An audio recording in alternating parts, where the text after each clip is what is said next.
जब इमाम मेहदी दुनिया की सुपर पावर्स से लड़ने में बिजी होंगे तो चलो हमारी तकदीर को पाते हैं।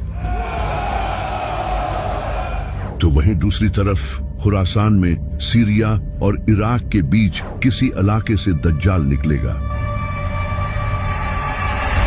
दज्जाल पहले से ही इस दुनिया में मौजूद है। एक दिन नबी सल्लल्लाहु अलैहि वसल्लम ने नमाज के बाद सहाबा से फरमाया कि मेरे पास एक ऐसा शख्स आया जो पहले ईसाई था लेकिन बाद में इसने इस्लाम कबूल कर लिया। इस इंसान का नाम था तमीम दारी। वो अपने 30 साथियों के साथ समंदर में सफर कर रहा था।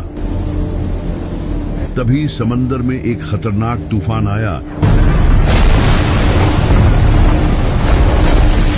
जिससे इनका जहाज एक मिस्टीरियस आइलैंड पर पहुंच गया। जब वो लोग वहां पहुंचे तो उन्होंने वहां एक बालों से भरे हुए जानवर को देखा जिसके आगे और पीछे के हिस्से का ही पता नहीं चल रहा था। तो उन्होंने उससे पूछा कि तुम क्या हो? तो उसने कहा मैं अल-जसासा हूँ। इसने उन लोगों को एक जगह जाने का कहा और बताया कि वहां एक इंसान तुम्हारा इंतजार कर रहा है। तो तमीम और इसके साथी वहां पहुंचे और उन्होंने एक बड़े इंसान को देखा जो कि जंजीरों में जकड़ा हुआ था। इसके हाथ पांव सब जंजीरों से बंधे हुए थे। इसने तमीम और इसके साथियों से कहा मुझे बेसान के दरख्तों के बारे में बताओ। तो उन्होंने कहा वो फलों से भरे हुए हैं। तो इसने कहा वो बहुत जल्द फल देना छोड़ देंगे। फिर इसने कहा मुझे गलीली के समंदर के बारे में बताओ। तो उन्होंने कहा कि उसमें बहुत सारा पानी है। इस पर इसने कहा बहुत जल्द वो खुश्क हो जाएगा। फिर इसने कहा मुझे जुगर के चश्मे के बारे में बताओ। तो उन्होंने कहा कि वो तो पानी से भरा हुआ है। तो इसने कहा